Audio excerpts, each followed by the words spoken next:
Hail, hail, the Celts are here, and what the hell do we care now, guys? We have brought back Adam Idah, no matter the cost, in a transfer that every Celtic fan is excited about after the big man's performances coming in on loan in January. But the transfer fee associated with it has definitely divided the fan base in the sense of some of us are a bit worried that this might be the most money we spend on one player, and if that's the case, are we actually going to reinforce the squad in the areas that we can all see need a bit of strength and depth in? And with the news that Matt O'Reilly's transfer to Atalanta doesn't look like it's going to be happening anymore, there's not going to be another random big influx of money come in this window. So now the club really do look to be playing within the existing transfer strategy that they had coming into this transfer window. We've moved another 3 players out, a few on loan, one's been sold, but the latest 2 players we've been linked to would have me eating my words, because both these players would definitely fit the bill and the profile of moving the squad on, and would probably take the sort of fees that would make the Adam Idah fee look like normal business for us, which is going to be fine if that is the case. In the video today, we'll be looking at Matt O'Reilly staying, Adam Idah coming in, and how good the squad actually looks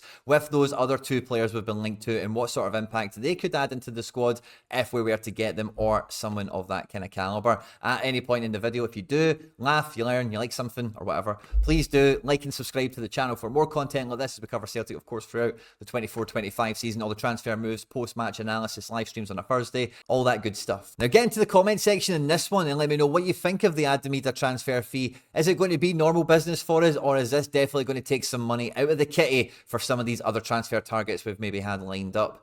And yeah, let's just get stuck straight into it. Just before we get into the video, I recorded all this before the Brighton speculation came out. I'm still quite hopeful it's going to go away. I think O'Reilly sees himself playing Champions League football this year, but pretty much I referenced O'Reilly. I thought it's better we just put a little disclaimer in at this point. Pending Brighton developments. Because we're at a stage of the window now, we're playing around with the tactics board here, and looking at the squad depth becomes a little bit more fun. We've got Adam Idah in here, so we've got 2 #1 strikers according to Brendan Rodgers, and I'm all about that sort of transfer policy, and I think that with strikers you do definitely need to roll with the form, you know, the ebbs and flows of the season, who's catching fire, who's missing big chances, and with the different profiles both of them offer you, and you can see how effective Idah was, especially last season away from home. We looked at that with McBride Ace on the Thursday stream not too long ago, certainly. That is fantastic. Now, for comfort, we would like number 3 to come in here. The manager's on record as saying as much, and all the rest of it. And the sort of moves that we've had kind of in the background, which make this a little bit more fun, is Bosan Lawal has went to Stoke City for £2 million. So the sort of fee for someone like him, alongside I know a lot of people have been spending the O money against Adam Idah, as well as another transfer that's escaping me right now. But maybe the Lawal transfer can offset or pay for whoever striker 3 could be, certainly. Kwon has went on loan for a full season at Hibs, which should do him the world of good, and we wish him all the best of luck. And Dane Murray has went to Queen's Park Rangers. Just feels weird saying he's went to Rangers. But Dane Murray's away out on loan, and again, we wish him the best of luck. Now, as we take those guys out of the picture, the midfield looks a lot leaner than before, all of a sudden, and there is an obvious gap here for another midfielder to come in if Matt O'Reilly stays. And the manager's comments of, we definitely need another midfielder, and if Matt was to leave, we would need 2. You can definitely see the picture that he's been looking at over the last week or 2, 10 days, whatever it might be. And Bernardo being retained, again, similar to the Idah transfer, is fine. And I think this does our squad no harm at all. Keeps it nice and healthy to a good kind of standing for us to be competing domestically, and hopefully from within Europe as well. I think Tomoki Iwata, we can all agree, is in that boat also. But Thiago Odenholm is still probably the only question mark in this team. And for me, when it does come to the Champions League, it does come to like the biggest and most important games that we have, you know, McGregor is the defensive midfielder, I think, is something as well. So we definitely do need a midfielder that can come in here, and I would like somebody to be a bit closer to what Odenholm maybe promises to become over time, but certainly what we get from Bernardo, we get from O'Reilly, and that is a physically imposing box-to-box kind of midfielder type. Because when it comes to us playing pot 1, pot 2, maybe some pot 3 teams in the Champions League, we're not going to be as open and as expansive as a midfield 3 as we see here on screen. It's going to be something a lot similar to maybe something like this, or maybe even with Matt O'Reilly being the deeper role and Hatate supporting the striker in a bit of a press kind of situation, which is fine. But as we've already seen with this midfield 3 in the Champions League, and I know they've not all actually played together in certain stages through injuries and availability and whatever, but each of them individually, is that we do miss that bit of shield, that little bit of cover in front of the defence. So if we were to kind of revert into a bit more of a standard double pivot midfield with one kind of forward midfielder going on and pressing, whether that be O'Reilly or Hatate, depending on the next incoming transfer and what qualities they could bring, Maybe it could even be Iwata himself, although I doubt it at this stage. And the latest midfielder Celtic have been linked to is Arne Engels of Augsburg in the Bundesliga. Now, the Belgium youth international, I'm not sure if he's made any senior appearances yet. I know he's got into a senior squad or two, is seen as being that kind of, I wouldn't say I know enough about. I've not watched much Augsburg, although I've seen them in spells, and I wouldn't say I even noticed this guy at all. But as you can see from his position map here, he's a guy that's quite capable in midfield, and the deeper kind of areas of midfield, even spilling into defence, depending on what Augsburg needed them for last year. And if we look at how Arne Engels actually performed for Augsburg, who, quite frankly, were pretty stinking last year. They brought in a lot of youth players that were quite untested at the top level. A lot of players I'd been following for the last couple of years, certainly from like the German youth team, as well as some players from Belgium and whatever. And Arne Engels did half okay in the Bundesliga, one of the top 3, top 4 leagues in European and world football. And as you can see here from the results for Augsburg, they're nowhere near a free-flowing attacking team, a dominant side that normally get victories and all the rest of it. But he's had spells of success. He's had good games where he's contributed with goals and assists in the sort of matches that Augsburg would have definitely seen as 6-pointers. They had a little bit of a win streak here with his contributions from the bench, as well as a goal here playing left defensive midfield, it would see, against Borussia Mönchengladbach. And a wee assist in right attacking midfield against Union Berlin. A goal here off the bench again against Wolfsburg. Now, a player that can operate at that kind of level at 20 years of age in the Bundesliga, a team that's quite close to the bottom of the table, that only narrowly saved themselves from relegation, I think could definitely add a real difference into the squad. And what I mean when I say difference is this whole squad now, especially when we get into midfield and attack, is becoming more and more, young prospect, up-and-coming players that see themselves as being Champions League level players. I see them as individuals that will go on, like Nicholas Kuhn I'm thinking about, especially when I'm looking at this, as well as Matt O'Reilly, of course, but guys that will win titles, be successful, and have an important career in football. And with him being like a backup midfielder alongside Portugal under-21 captain Paulo Bernardo, like just the general floor of this team with a transfer like this takes a huge step up. But with the credentials that he seems to have and the versatility that he seems to offer, it then gives us, I wouldn't even say Bernardo does really push this midfield three in that kind of same way. If we were to be a bit more versatile and go with the kind of double pivot, if everyone is fit and available, he can do that. If people were unavailable and all the rest of it. But I think someone like Engels might offer you that a little bit better, where he could sit a bit deeper alongside a McGregor, let O'Reilly join the forward, let Hatate join the forward, whoever might get the start in this situation. One of them would then need to come from the bench. And if we're thinking about Champions League situation, I would imagine O'Reilly's always going to start. So having Hatate coming off the bench for O'Reilly in the last 20 or 30, whatever it might be, or for Engels if we're flipping it up, or McGregor or whatever it might be, then, that's a real level lifter, that we've not had that sort of level of luxury when it comes to competing in European football for a number of years. So although it might not be a guy that would start week in, week out, it's a guy that I would see alongside Paulo Bernardo, just lifting the entire floor, the entire standard of the second string of the would-be best 11, the guys that are competing, and in turn give us a bit more options to play the good and the great of European football. And when we think about playing the good and the great of European football and we're looking at the entire squad, I think we all fancy Kyogo, Idah, Dyson, Kuhn, Forrest. I know Palma's,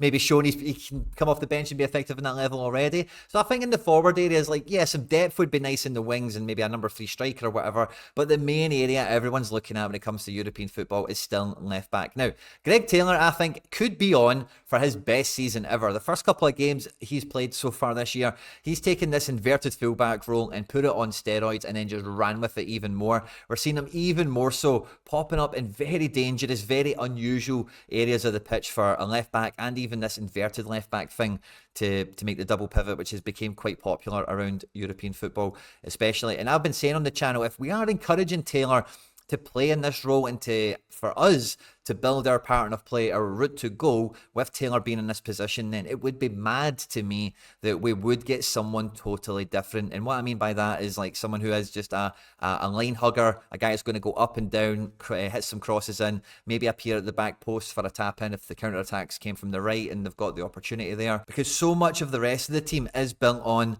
this shape, this kind of pattern of play that we get into when we're dominant in possession. Now, yeah, in European football, we might not have the luxury of getting into this kind of web of football that we like to set up domestically, and I get that, which is fine.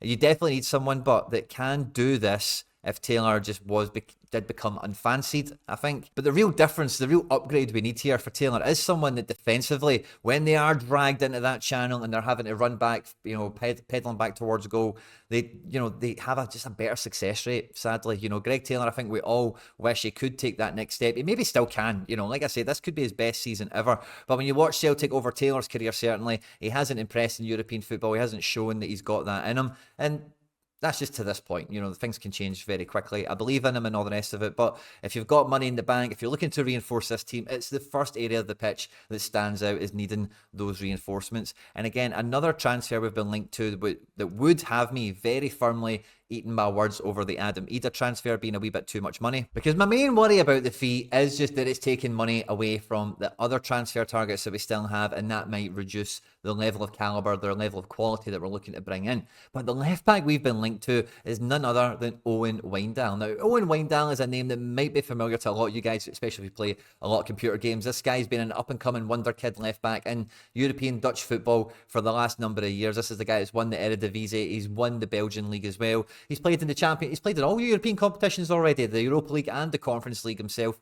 But since leaving AZ, however you want to think of them as, he's never really settled into anywhere. He's never really found a home. First going to Ajax and even the loan to Antwerp and all that stuff around it, without going into all the dramas around, the change of sporting directors and transfer strategies and how much money it cost. I think he's on a couple of quid as well, because he was a high-level prospect when Ajax did buy him from rivals AZ. But this is a player that, if he's available, it would be an absolute dream signing to get on the face of it in the transfer window, because this is a guy that, like I've already said, has played in all the major European, or every European competition currently on the calendar, and having played for Ajax, AZ and Antwerp, winning divisions already, he really does bring all of the off-the-pitch stuff that you would hope a player that at 24 years of age you would have to spend, I would imagine, north of 5 million on quite comfortably. This might be a move, but they would do loan with a buy option, which I'm totally cool with, because like I say, it's never totally worked out for him anywhere after AZ.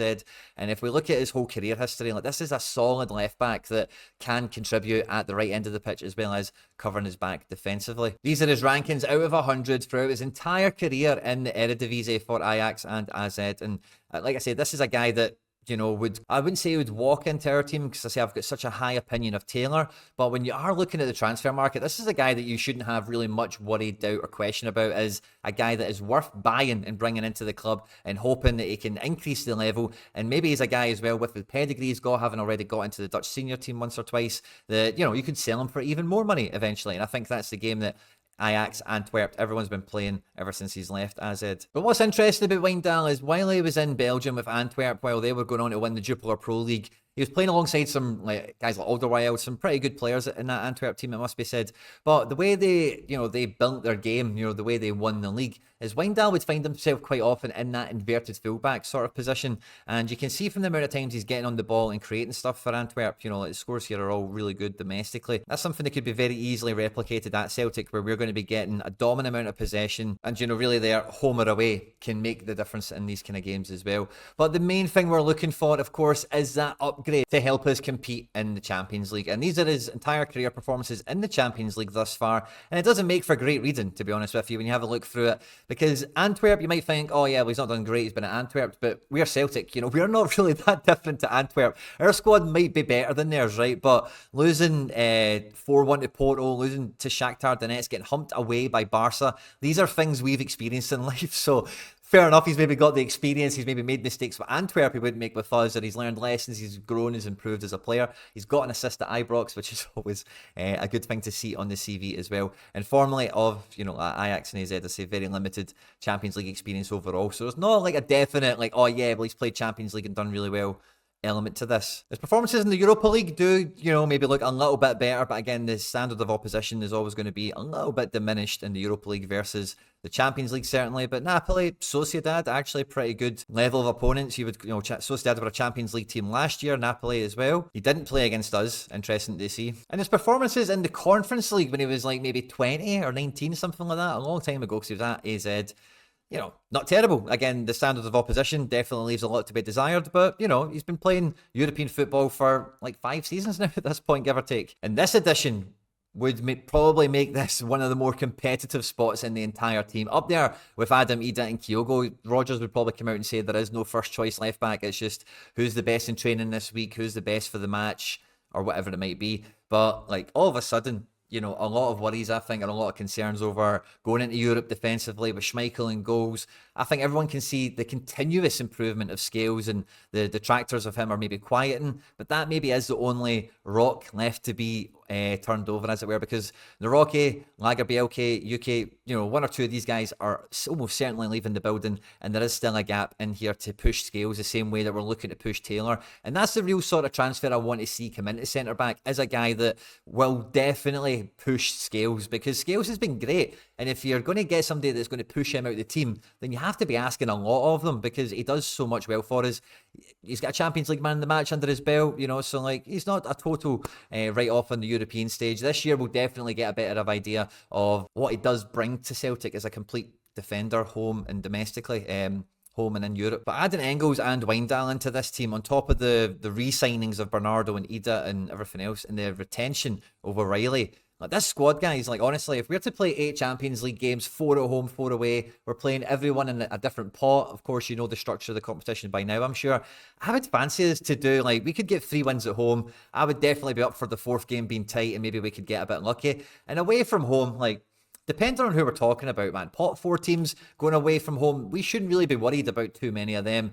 And, you know, pot 3, pot 2, pot 1 is definitely where it gets sticky. But this is a team that has a lot of quality, and we've not even spoken about half the squads. We're only really talking about the incomings and the transfers, but the increase in class we're seeing from Kuhn, the next level Dyson we're starting to get, the Copa America, 3rd place, 4th place, you know, where did they finish in? 4th. Alistair Johnson, big CCV we love. Schmeichel, Premier League winning goalkeeper again at the club. Keeping O'Reilly just makes this so good, guys, which I think, you know, I hate saying, like, keeping the guys like a new signing or whatever, because I really do hate all the connotations of that and what it means and all that. But keeping O'Reilly, Tati, I don't think anyone's coming in for him this window, but keeping both of them, I think is absolutely massive. So it just keeps the whole level of the team so high. Let's hope we see Wijndal. Let's hope we see Engels come into the squad over the next kind of week or so. We're at the final furlong of the transfer window, guys. There's definitely room for a 3rd attacker, and there's definitely room for another centre-back to come in here as well. So we're hoping for as many as 4 signings to come into the club over the next, like, 12 days, a week, depending on when you're watching this.